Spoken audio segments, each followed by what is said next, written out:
Did you know that Moore's law predicted that the number of transistors on a microchip will double every 2 years? This has been literally true for the past 30 years. We have seen significant improvement in transistor count on a microchip. The speeds have gone from just 1 megahertz to 5 gigahertz. This has been true again for 30 years, and now the industry experts are saying this may not be true anymore, and Moore's law is probably dead. Let's find out.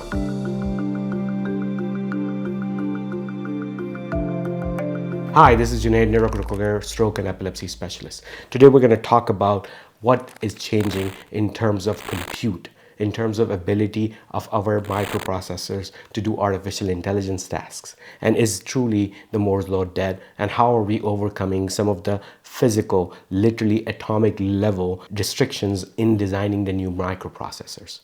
Look, artificial intelligence is everywhere. We talked about it. And why is it now the core? And why is it now that we are seeing this in our daily lives? And more importantly, how it's going to change the healthcare in the future.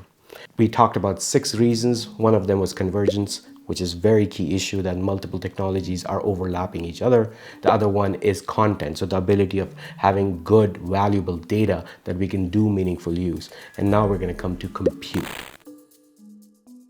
Now, again, the discussion in the industry is that if it's Moore's law dead or not, and we have to see what we call a quantum leap and literally go towards quantum computing before we see significant improvements in our compute power.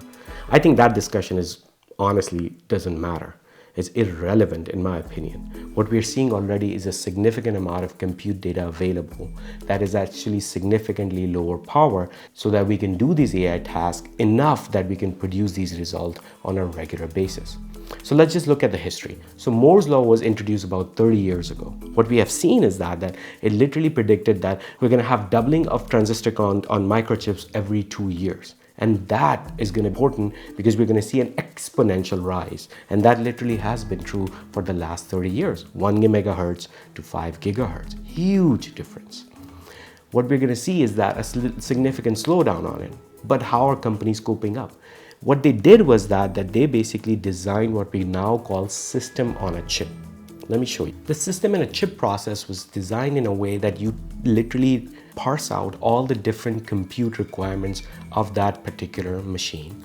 So for example, you need to do regular computation. You're going to do artificial intelligence related tasks. You're going to do graphics processing unit. You're going to do different types of caches. You're going to do memory optimization. You're going to do literally small microprocessors like coprocessors in Apple iPhone chips that do specific tasks of measurement of body movement. Similarly, we're seeing different microprocessors handling only radio frequencies.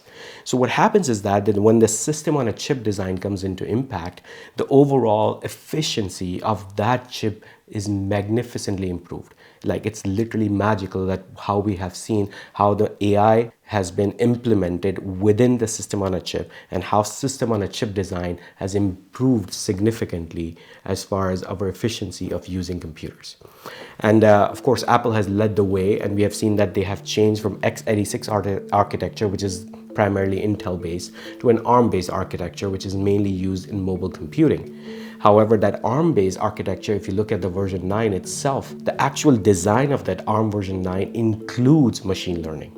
So anyone who designs ARM processor at version 9 is going to implement those particular design philosophies that they have implemented. So literally every new processor that is ARM-based is going to come with specific machine learning and AI engines built in.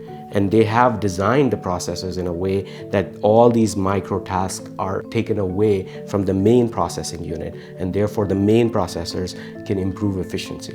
And I don't really care if Moore's law is alive or dead, right? I mean, at the end of the day, what we care is that we are getting improved efficiencies as far as chip design is considered. And definitely this approach has done marvels. As a matter of fact, if you are a Mac user, M1 Max, M1 Max Pro is literally a breeze to work with. The speed that it produces has improved my efficiency by at least 30%. And I'm a regular user of 16-inch MacBook Pro M1 Mac. If you want me to show you how I use it, feel free to leave it in the comment and I'll actually do a small review on it. Anyways, so coming back to the version 5. of ARM architecture.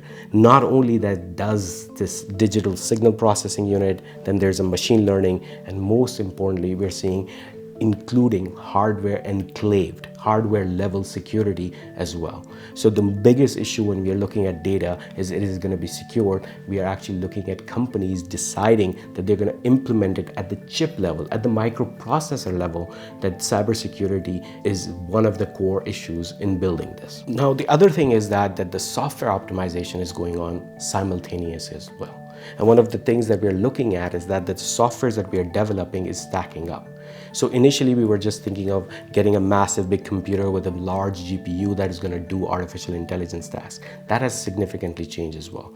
Number one is that we have specifically designed microprocessor units that are purpose-built to doing artificial intelligence tasks. I mean, one of the key people that have been doing is Google, and they designed the tensor processing unit, TPU, and that TPU was specifically designed to conduct only artificial intelligence based task. And this is significant improvement over the GPU, because we used to use GPU about 5-6 years ago, and that trend in itself, that change in itself is going to improve efficiency of doing artificial intelligence at an edge level. And we're going to come to that in a minute, what is edge AI and what is cloud AI, etc. What I'm saying is that the second biggest impact has been designing purpose-built microprocessors for AI. Now, when we combine both of these, which is mainly the ARM-based architecture, one of the key benefits is what we call performance per watt. It is significantly power efficient. As a matter of fact, if you check x86, which is so much power hungry as compared to ARM-based processors, you're going to see that they are actually a magnitude less in using energy and power. That brings, of course, environmental benefits and, of course, the cost of running everything low. What of the other benefit has come in is what we call edge AI. So the idea is that not everything needs to be uploaded to the cloud, do the artificial intelligence in there, and the AI is now at the level of the edge. What is edge? Edge is your mobile device, as is your tablet device. Literally the whole motherboard is technically becomes a system on a board. And that thing, the system on a chip, is now converted on system on a board. And when you have system on a board, then everything is seamless. Everything is integrated beautifully. When you see that edge-to-edge implementation, what you see that at the level of the node, at the level of the edge, you can do artificial intelligence. And that changes the way we function AI in regular world. I'm going to talk about connectivity in the next lecture, how 5G, Wi-Fi 6, even 7 is going to change the way we connect at a very low latency. But even if with the connectivity issues, we need to bring artificial intelligence at the level of the edge. And that is key for success of AI in the future. And that's one of the key reasons that you're seeing artificial intelligence everywhere, because nobody can keep up putting data all into cloud and come down. And of course, there are privacy issues and data security issues relevant. So what is key here, that the edge AI is going to become the part and parcel of the AI strategy. Well, great. You talked about AI strategy from cloud to regional to edge. But at the end of the day, do we have various ways in which we can artificially intelligence not only just get the results, but train them? Interestingly, there's a new concept called swarm learning that is better than the federated learning. Let me explain. So generally what happens is that I have a bunch of data, and then I upload it into one central location, and that central location, the AI gets trained. Google released an idea called federated learning, and that was actually breakthrough technology in which what you can do is basically do learning at the edge and share the actual result to the central location. This was an amazing concept. However, people have taken it to the next level, where not only the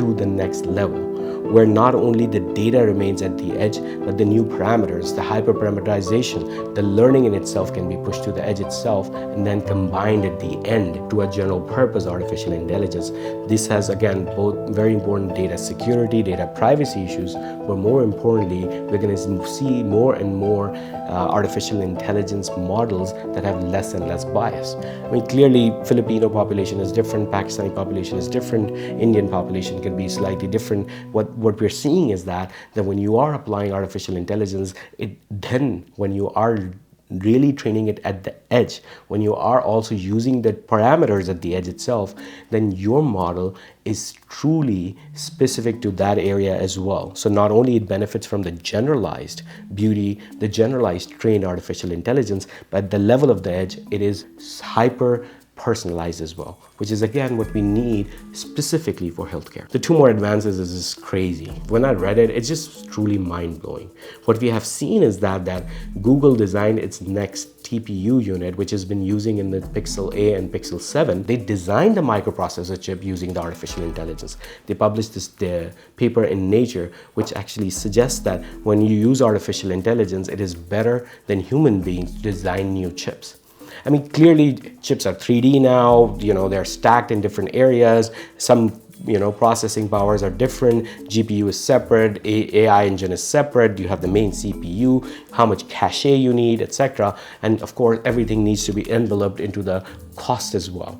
So when they decided to use artificial intelligence, it can produce billions of permutations of the new AI chip, and they were easily able to select which one through both reinforcement learning and able to design new chips faster. And they're constantly collecting more data with the new phones that are being connected, and therefore they get more and more data, how users are using which portions of the chip more. In the next iterations, it even gets better. That's the beauty of artificial intelligence, and it's just mind-blowing to see that companies are actually using AI to build new microprocessors itself. This last breakthrough that was within the last few years is quantum computing. Now, I'm going to be honest with you, I'm not really an expert on quantum computing, and I don't really explain this too much, but simply speaking, generally speaking, from a classical machine learning perspective is concerned, what we have seen is that we have variable of 0 and 1, and it stays in two states. What the benefit of the quantum computing comes that it can technically have infinite amount of states. It can be in between 0 to 1 for infinite amount of numbers. And when you have that level of compute, you're going to see significant improvement in algorithmic training due to quantum computing. And we have seen significant breakthroughs. As a matter of fact, the term quantum supremacy, that is really when the amount of input that you need to give to get the out. It's like nuclear fusion at the end of the day. Again, these are far-fetched ideas, but we are starting to see quantum computing being one of the realities in the future as well. Again, grateful for your time. In the next discussion, we're going to talk about how connectivity has changed and why artificial intelligence, due to increased connectivity, both in terms of data acquisition, in terms of edge AI, and how the speed and latency will change the way we do healthcare in the future.